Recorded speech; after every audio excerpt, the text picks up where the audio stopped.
Mohan Kumar Mangalam, when these statements are made, these are remarks which are made, obviously at political rallies to your own supporters.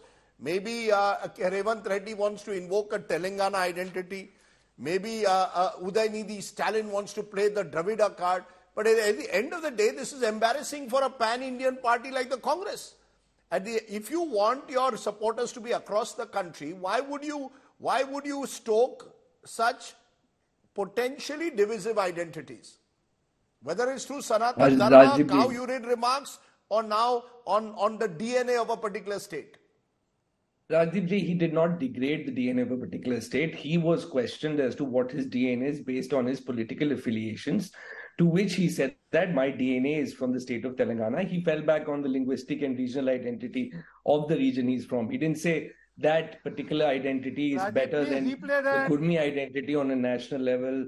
Sir, आपने तो Hamas बुला दिया मुझे थोड़ा तो वक्त दीजिए बात करने का. You have already called us Hamas. I don't even know how to respond to that. Kumar Mangalam in some way that the Telangana, just a minute, sir, that the Telangana DNA was superior to that of someone from Bihar. Sir, Rajdeep, please for just a minute, sir, just a minute. In Telangana, Rajdeep ji, he met in the context of someone who is aiming to contest in Telangana and become a CM of Telangana, not on the national level that all Telangana people are better than Biharis or Kurmis. No such thing was what he meant to say at all. Telangana ka DNA. Sir, RP Singh, you must allow him to complete. RP Singh, he has not intervened when you spoke.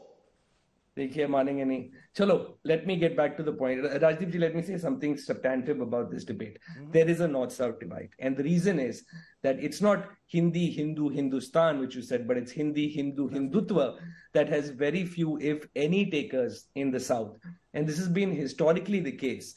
I think part of it might be that you have fewer children of partition, so fewer scabs of partition to pick at, which is what the BJP does, to polarize the vote bank and create sort of a beachhead for itself.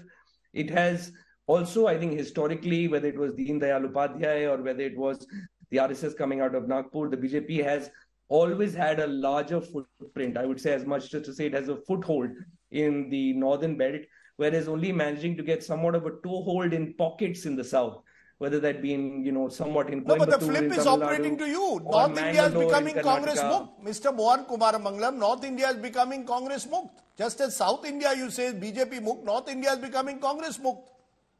I didn't say South India is BJP Mukt. I think BJP's ideology has never had takers in the South. The Congress has had takers in the North.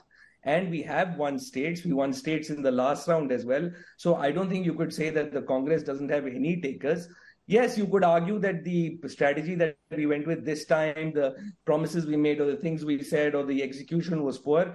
But I don't think our ideology has no takers in the North because we have one in the North.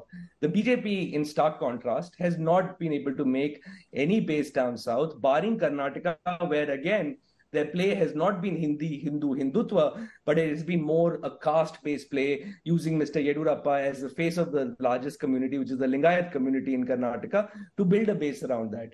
When they moved away from Yedurappa, they failed miserably in the last election. And for all their talk of dynasty politics, they've come back to making his son the president of their party in the state after waiting forever. So their type of politics really has never been able to penetrate the South. The second plank they always talk about is development.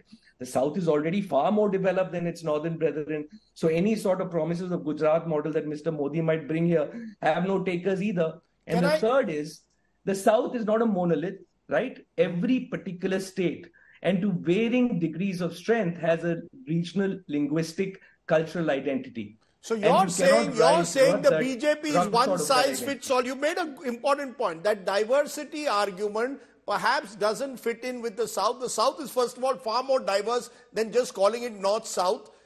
I want to put up some numbers now, because those numbers reflect, I think, part of the... Look at just poor populations. The South, on all indices, these are those who are seen to be from the below poverty line. Look at the numbers from the South and contrast it with the North. The South is way above the North when it comes to all social and economic indices today. And that really is the concern. It's not just a political divide. It's an economic divide. It's a social divide. Look at literacy rates. I'm comparing here the southern states and compare them then to the northern states. And remember, delimitation could come in a couple of years and actually increase the political representation of the South. I just wonder whether, Sandeep Shastri, that in some level is also at the heart of this issue. That you will have a situation now where the southern states, socially and economically well ahead of the Hindi heartland, are going to try and assert themselves in some form. They don't have the political clout of the north, so they are trying to assert themselves in other ways. Rajdeep, you are right in talking about the social economic indicators of the South being at a much higher level. And delimitation debate has already begun. If we are simply going by the population, something like 27 seats will move from the South to the North if the Lok Sabha strength continues at 543. And even if you increase the percentage-wise, if you strictly go by population alone as the indicator, the North will get a much bigger share of seats. And this is a major debate that is happening in several states of the South, that is this the price that the South has to pay for having been successful in several parameters, that you lose automatically 27 seats to the North. So in a sense, a lot of the protests that you see in the South are a reflection of a protest not against an issue per se, but it is a protest against what could be perceived as the domination of the North over the politics of the country. And it expresses itself in a range of ways, in a range of forms, and in a range of forms. Yeah, but is it in a way, Sumant Raman, when it's seen as pitched as anti-Hindutva, when Udaynidhi Stalin stirred a controversy a couple of months ago by targeting Sanatan Dharma in a manner that was clearly not acceptable. Do you believe that South leaders are using this seeming divide to try and assert their own identity and thereby losing the plot? No, I don't think we can see the South as a monolith, Rajdeep. For instance, in Karnataka, there is a constituency for Hindutva.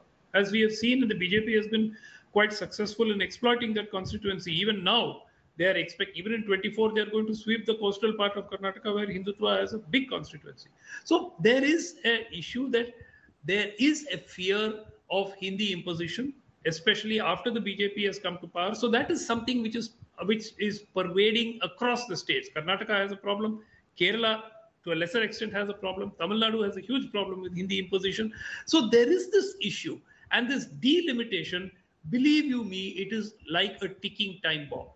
The states in the South are deeply uncomfortable with the concept that because they have controlled their population rates better, because of the social indicators having improved purely on the basis of population, they are actually now going to be punished for having done well. And that is something that is causing a great deal of fear, right. Especially, Radhip, you have to understand, 2024, the Lok Sabha elections, increasingly looks like it could make southern India fairly electorally irrelevant.